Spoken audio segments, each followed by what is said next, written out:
에레미야애가 2장 18절 19절 구약성경 페이지 1145쪽입니다. 지난 3일 밤 기도회 때부터 보았던 에레미야 애가서입니다. 에레미야 애가서는 모두 몇 장으로 되어 있습니까? 5장으로 되어 있어요. 5장.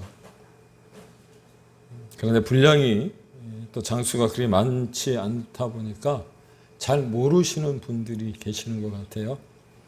그래서 지난주 예배 전에 이 에레미야 애가서를 잠시 소개하면서 어린 아이들이 말하는 것처럼 이런 용어를 써도 되는지 모르겠습니다만 뼈 때리는 이야기를 잠시 제가 전했는데 혹시 마음이 아프셨다면 양해를 구합니다. 할렐루야. 그래요. 사실 이 에레미야 애가서는 에레미야 뒤에 있다 보니까 잘 찾기도 쉽지 않죠. 그런데 분량이 작기 때문에 그럴 수도 있는데 우리가 성경을 자주 들춰보지 않으면 쉽게 찾기가 어렵다는 겁니다. 그래서 일부러 제가 앞에 성경 목록을 쭉 적었는데 여러분들이 성경 목록을 틈틈이 보시면서 성경 목록가라고 하는 찬송가도 있잖아요. 창세기 출애굽기의 위기. 여러분 아시죠? 목록을 보시고 쭉 한 번씩 읽어보시는. 그런데 사실 목사인 저도 이렇게 자주 들춰보지 않는 장수가 작은 분량이 작은 성경들은 색인을 보지 않으면 찾기 쉽지 않아요. 예를 들면 구약 성경의 아모스서 뒤에 요나서 앞에 나오는 오바댜라고 하는 성경이 있어요. 오바댜. 제가 가진 성경에 그렇게 되어 있는데 아마 여러분 성경도 그렇게 되어 있으라고 생각합니다. 네. 구약성경 1284쪽에 보면 오바댜라고 하는 한 장의 성경이 들어있는데 한 장이기 때문에 더 찾기가 쉽지 않죠. 그런데 하나님은 하나님을 대적하는 불신 세력들을 반드시 멸망시키시고 하나님은 당신의 백성과 더불어 그의 나라를 공고하게 세워가신다라고 하는 귀중한 말씀이 엄청난 메시지가 담겨있는 오바댜서임에도 불구하고 한 장으로 되어져 있다 보니까 쉽게 찾아지지 않더라고 하는 거예요. 신약에도 그런 성경이 하나 더 있죠. 유다서라고 하는 성경이 있습니다. 요한 1, 2, 3서 뒤에 요한계시록 앞에 그것도 한 장으로 되어져 있어요. 그런데 이런 성경들을 우리가 쉽게 찾을 수 있는 방법이 뭘까? 쉽게 찾을 수 있는 방법, 색인을 보면 쉽게 찾아지겠지만 쉽게 찾을 수 있는 방법이 무엇이냐면 성경에다가 침을 많이 묻혀야 돼요. 침을 많이 묻혀요. 침을 많이 묻히라는 얘기가 무슨 말이죠? 그만큼 자주 보시라는 거예요. 자주. 동의하십니까? 저도 성경이 집에 한 7, 8권 있어요. 참조하는 성경들이. 근데 자주 참조하는 성경들은 침이 많이 묻었기 때문에 그래도 이게 펼쳐보기가 좋은데 가끔 어쩌다 펼쳐보는 성경들은 찾기가 쉽지 않아요. 그런데 여러분 성경을 자주 보셔야 내가 내 손에서 그 성경을 핸들링하기도 쉽고요. 또 하나님의 말씀이 낯설지가 않다라고 하는 거예요. 그렇습니다. 하나님의 말씀이 낯설면 여러분이 아무리 주일 예배에 은혜를 많이 받고 성공을 했다고 하더라도 여러분들이 직접 경험을 해보셔서 아시지만 작심삼일이라고 3일이 가지 못해요. 내가 받은 은혜를 3일이면 다 잊어버린단 말이에요. 그래서 어떻게 해요? 하나님의 말씀을 자주 접해야 되고 성경을 자주 읽어야 되는 거죠. 여러분들이 제가 보기에는 여러분들의 삶 가운데 성공하는 인생을 살아가고 있는 게 분명합니다. 그런데 그 인생 가운데 플러스 인생이 되고 알파 인생, 플러스가 되고 알파가 되는 어떤 인생이 되기 위해서 필요한 게 무엇이냐면 하나님의 말씀을 조금 더 우리가 알아가고 자주 접하며 그 말씀을 읽어갈 때 여러분, 여러분의 인생에 하나님이 성공에 성공을 더해 주시고 은혜 위에 은혜, 은혜 위에 은혜를 은상가상이라고 얘기하는데, 여러분, 은혜 위에 은혜를 받는 그 비법이 무엇이냐면 하나님의 말씀을 가까이 하는 것인 줄로 깨닫기를 바랍니다. 왜? 하나님의 말씀은 인생 사용 설명서이기 때문에 그런 거예요. 자녀를 가르치는 방법이라든지 가정을 이끌어가는 방법이라든지 부모나 또 우리가 이 땅을 살아가면서 답이 나오지 않을 때 하나님의 말씀을 보면 그 말씀 가운데 우리가 솔루션을 얻게 되는 줄로 깨닫기를 바랍니다. 그렇다면 그렇게 찾기 쉽지 않았다, 여러분들이 찾기 힘들어했던 이 에레미야 애가서의 주제는 무엇일까? 이 에레미야 애가서를 제가 1장에서부터 5장까지 쭉 말씀을 또 준비하면서 읽는 가운데 특별히 오늘 본문을 보는 중에 생각난 단어가 하나 있더라는 거죠. 오호 통제라. 들어보셨습니까? 네. 오호 통제라라고 하는 단어가 어디에 나와 있었죠?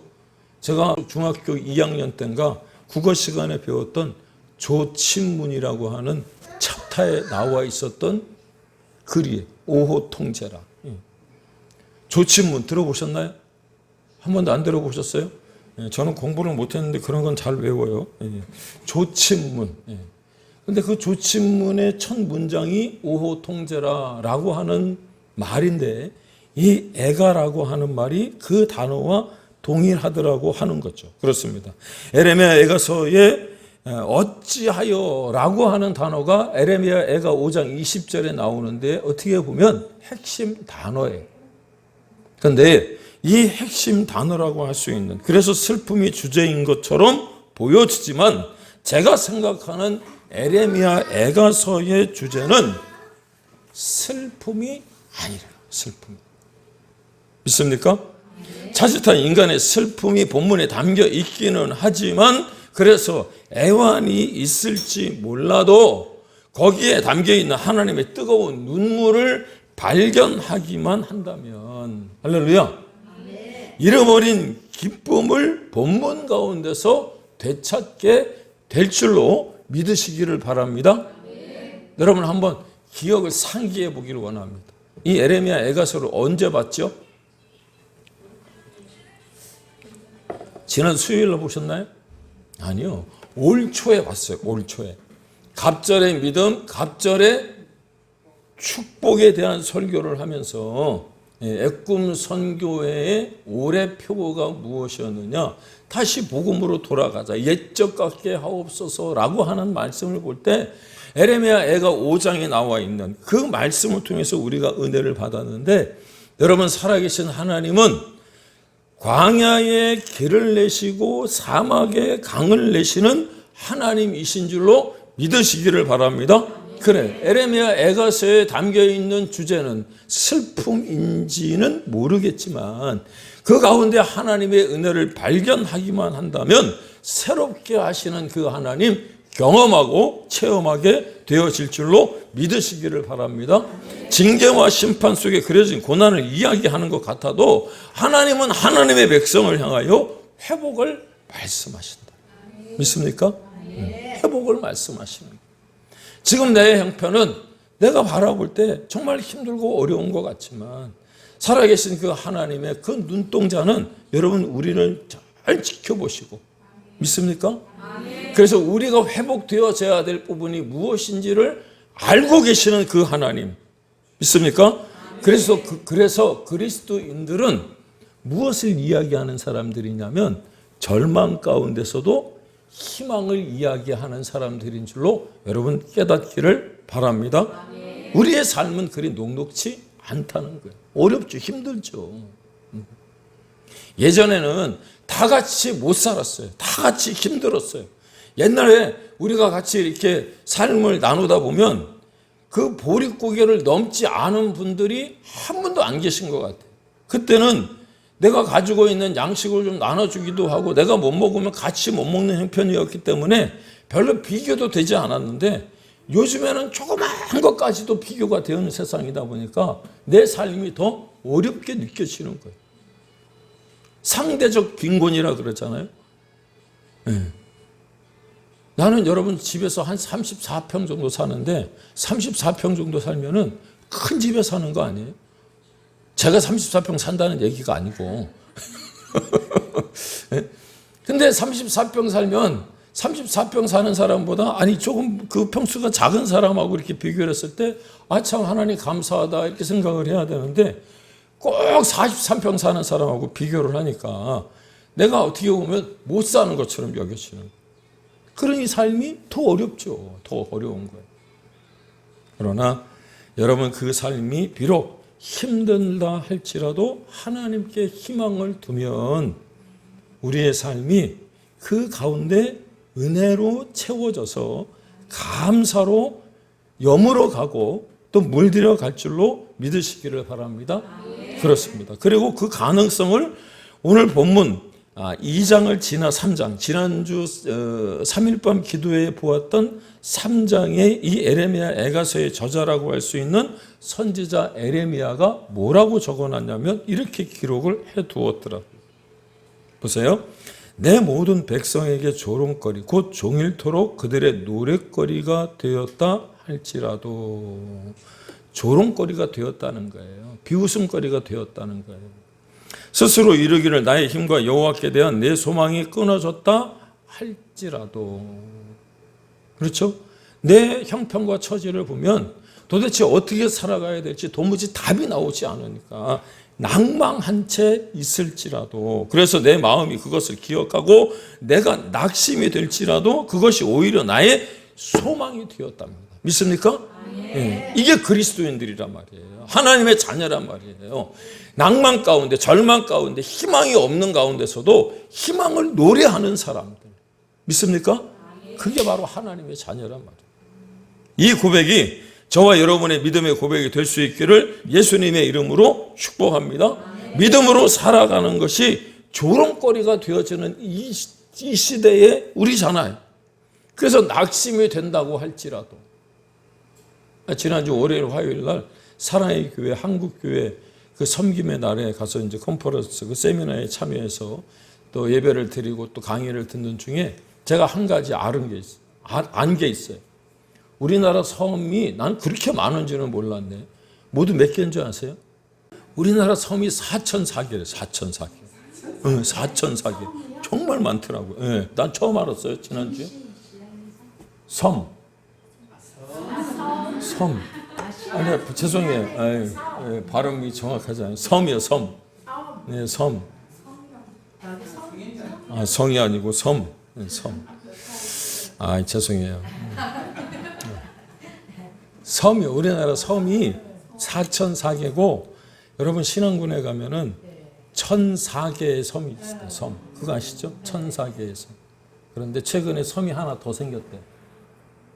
어떤 섬인지 아세요? 찌라도라고 들어보셨죠? 찌라도. 오늘 나왔잖아요. 노랫거리가 되었다 할지라도. 찌라도. 내 소망이 그러셨다. 찌라도 나오죠. 찌라도. 찌라도. 사랑하는 여러분, 내 삶이 지금 좀 힘들지라도, 승진이 안 되었을지라도, 청춘 남녀가 짝을 못 찾아서 결혼을 할 수 없을지라도, 로또에 당첨이 되지 않았을지라도, 할렐루야. 외양간에 송아지가 없고 포도나무에 소출이 없을지라도 하나님이 우리에게 베푸신 은혜를 기억하시고 또 소망의 노래를 부를 수 있기를 주님의 이름으로 축복합니다. 그래요. 오늘 본문 같은 본문인 에레미야 애가 3장 22절에서 25절에 보면 뭐라고 되어 있느냐? 여호와의 인자와 궁일이 무궁하심으로 우리가 진멸되지 아니함이니이다. 이것들이 아침마다 새로우니 주의 성실하심이 크시도소이다. 내 심령에 이르기를 여호와는 나의 기업이시니 그러므로 내가 그를 바라리라 하도다.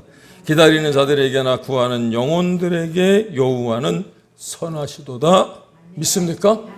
그래. 에레미야는 예루살렘의 멸망을 목격하며 자신의 고통을 솔직하게 표현하면서도 하나님의 신실하심을 바라보며 회복의 날을 소망했다는 거예요. 바벨론에 의하여 남유다가 멸망을 당하고 처참한 지경에 이르는 그 상황을 목격하면서도 하나님이 이루셨던, 하나님이 이루어 가시는 그 하나님의 나라를 소망하면서 고난과 어려움 속에 있다 할지라도 그 속에서 하나님을 찾고 그분의 자비를 신뢰하라는 강력한 메시지를 이 애가서를 통해서 우리에게 전달해주고 있는 거예요. 믿습니까?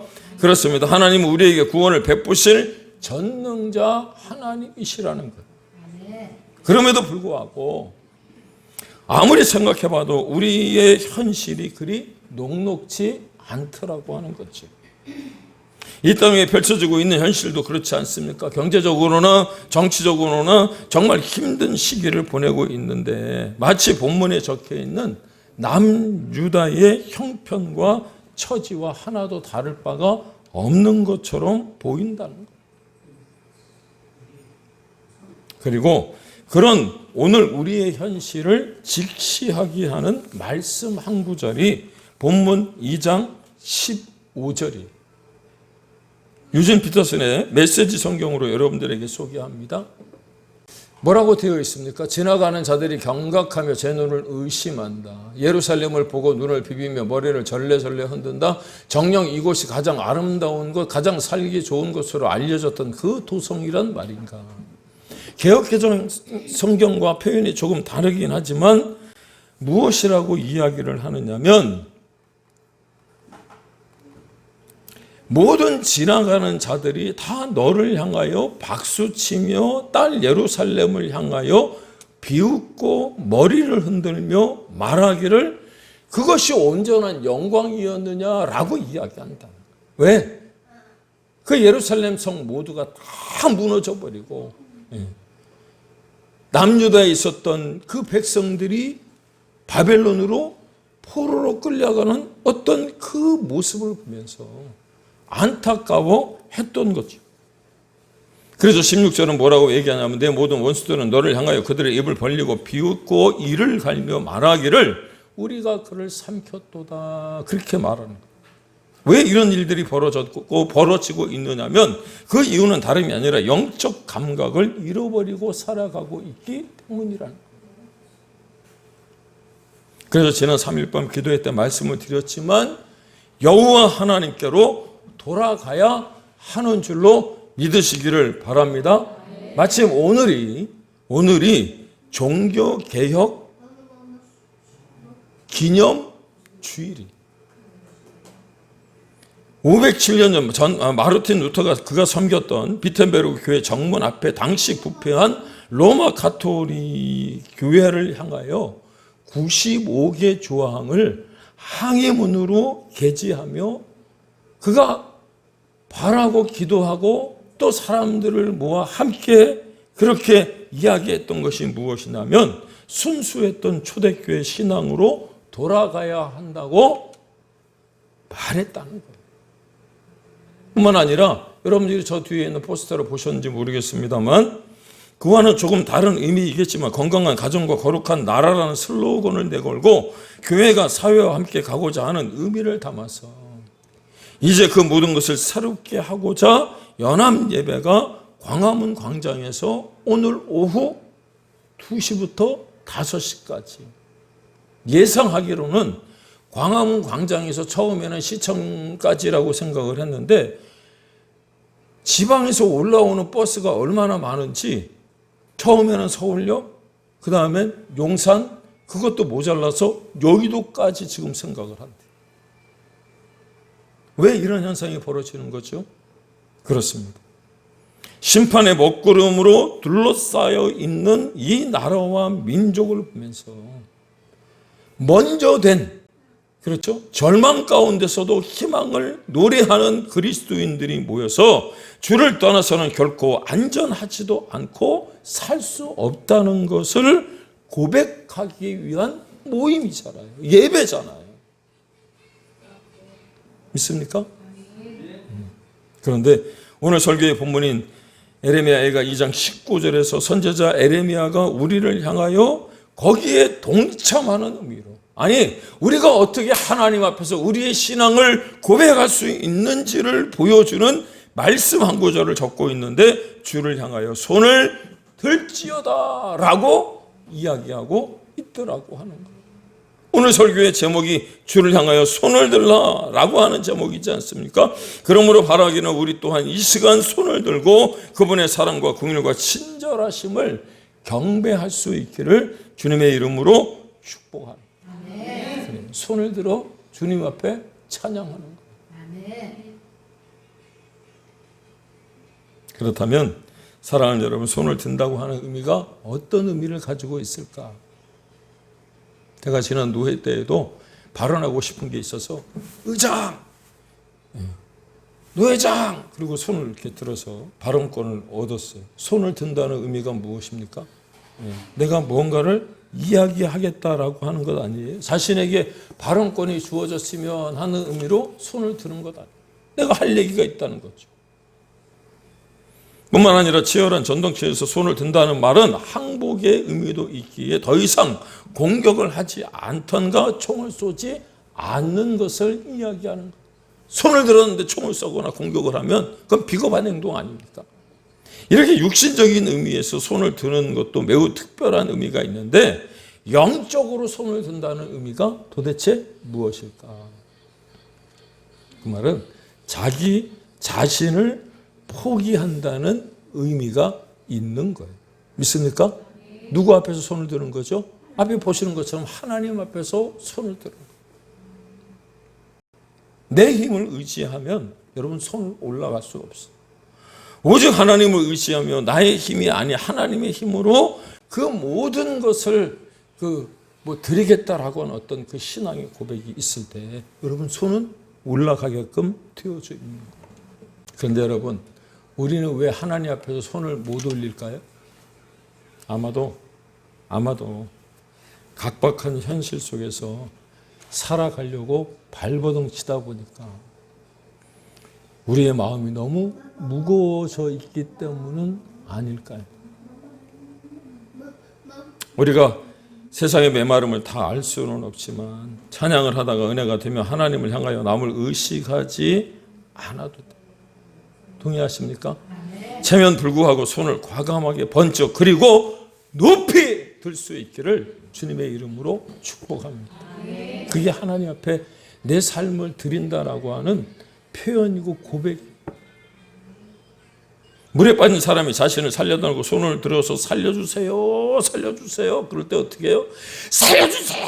그러지 살려줘도 되고 안 살려줘도 되고 뭐 이런 거 아니잖아요. 그죠? 살려달라고 하나님 앞에 손을 들고 물에 빠진 사람이 허우적거리며 살려주세요 라고 얘기하는 것처럼 손을 드는 건 여러분 주저하지 않기를 주님의 이름으로 축복합니다. 좁게 들다 마는 것이 아니고 요즘에 그 목포 그 무슨 사투리가 요즘 유행한다면서요. 아파트 그것도 유행이지만 무슨 TV 드라마에 그 목포 사투리가 아주 그냥 뭐 찰지게 뭐 그렇죠? 좁게 들다 마는 것이 아니고 번쩍 들 수 있기를 주님의 이름으로 축복합니다.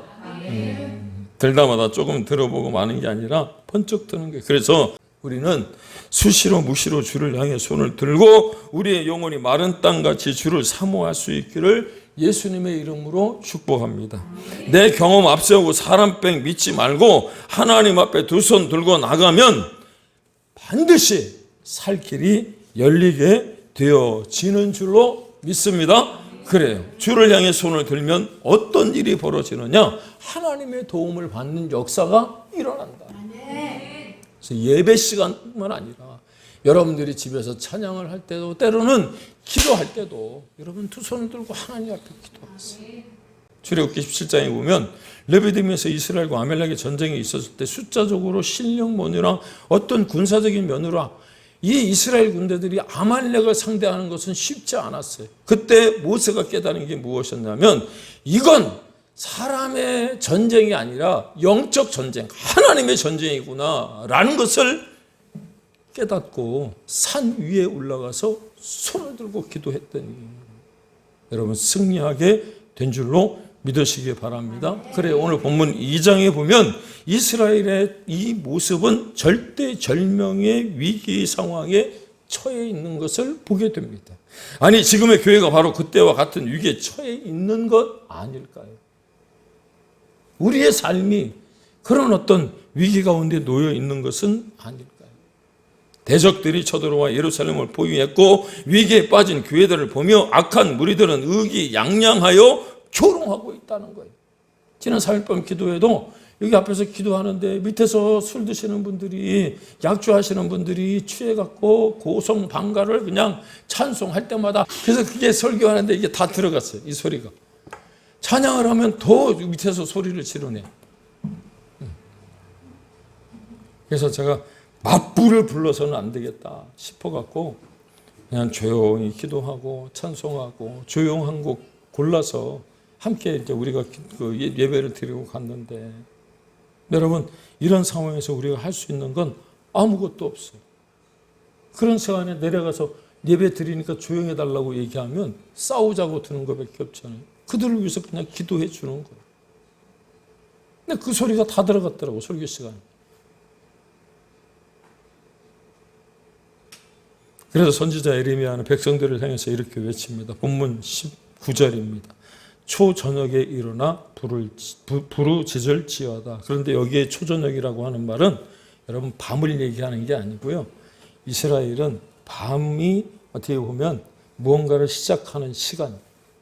어제도 어떤 분이 술에 취해갖고 저한테 전화를 해갖고 상담을 요청하길래 뭐라고 한참 얘기를 하다가 내가 막 꾸짖었어요. 아니 내가 당신을 위해서 얼마나 기도를 하고 있는데 지금 술 먹고 말이야 전화하면 되겠느냐고. 그랬더니 이제 삶에 얼마 남지 않은 것 같아서 이제 너무 힘들어갖고 술을 드셨다고. 아니 내가 당신 하나님이 살려주신다고 그렇게 응답을 받았는데 아니 왜 이렇게 자꾸 죽는다는 얘기를 하느냐. 이제 삶이 다 된, 생이 다 된 것 같다. 그래서 제가 뭐라 그랬냐면 엊그저께 아내하고 이제 그 예배 끝나고 이렇게 수요일날인가 가는데 뭐 광고를 라디오에 해서 하더라고요. 밤 12시부터 2시까지 방송을 하는데 93.9에. 근데 그 프로그램 명이 뭔지 아세요? 나 그걸 멘트를 듣고 야 이것도 글로 한번 써봐야 되겠다 이런 생각이 들었어.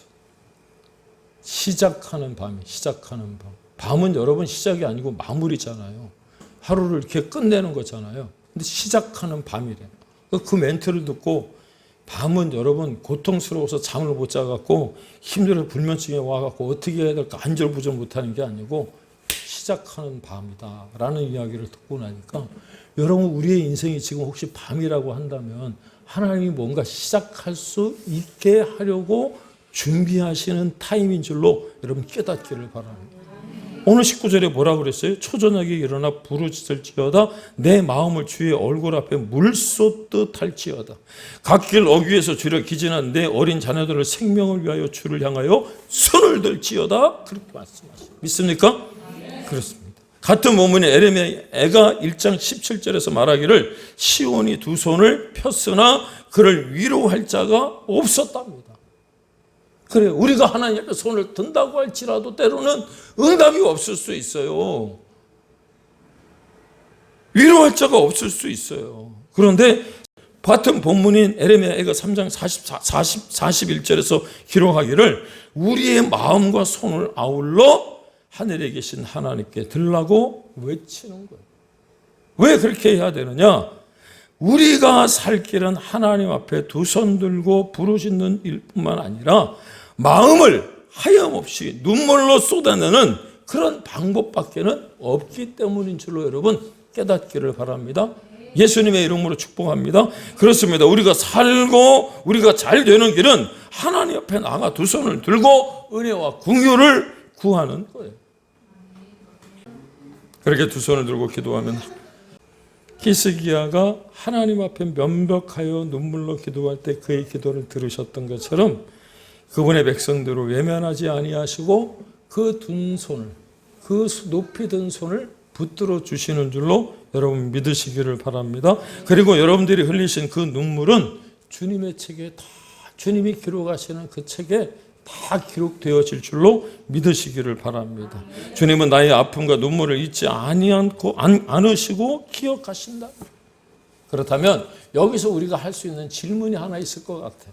한번 여쭤보겠습니다. 기도는 언제까지 해야 되는 거죠?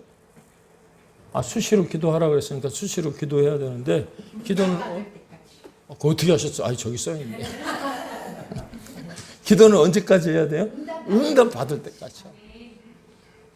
기도 응답 잘 받는 사람들은 특징이 뭔지 아세요? 응답 받을 때까지 기도했다니까. 믿습니까? 조금 해보다 마는 게 아니고, 기도했는데 응답이 없다고 여러분 포기하는 것이 아니라 응답 받을 때까지 하는 거예요. 사랑하는 여러분, 기도를 시작했다면 내 뜻을 포기하고 하나님의 뜻을 채울 수 있기를 주님의 이름으로 축복합니다. 그게 주를 향하여 손을 드는 거예요. 그게 바로. 믿습니까? 저를 따라해 주십시오. 하나님께 항복하면 행복하다. 믿습니까? 하나님께 항복하면 하나님은 그 행복을 책임져 주신다는 거예요. 비록 내가 어떠하든, 비록 내가 잘하든 잘 못하든 우리가 두 손 들고 나가면 하나님은 우리를 폭풍 흑암 속 가운데서도 붙잡아 주실 줄로 깨닫기를 바랍니다. 그렇다면 어떻게 하는 것이 손을 드는 것일까? 시편 146편 3절에 보시니까 이렇게 말씀하고 있대요. 방백들을 의지하지 말며, 귀인들을 의지하지 말며, 도울 힘이 없는 인생도 사람도 의지하지 말지니 그 호흡이 끊어지면 흙으로 돌아가서 어떻게 해요? 당일에 그 도모가 소멸하리로다. 그러나 야곱의 하나님으로 자기의 도움을 삼으며 여호와 자기 하나님에게 그 소망을 두는 자는 복이 있도다. 아멘. 할렐루야. 네. 야곱의 하나님이 어떤 하나님이에요? 이스라엘의 하나님, 승리의 하나님, 여호와 니시의 하나님인 줄로 여러분 깨닫기를 바랍니다. 그래, 우리가 어떻게 손을 들으냐? 세상 것 의지하고 사람을 바라보는 것이 아니라 힘들고 어려울 때, 지금처럼 위기 가운데 놓여 있을 때 그냥 그 하나님 의지합니다. 그리고 어떻게 해요? 눈물을 쏟아내고 그 마음을 하나님께 나누며 여러분 두 손을 들면,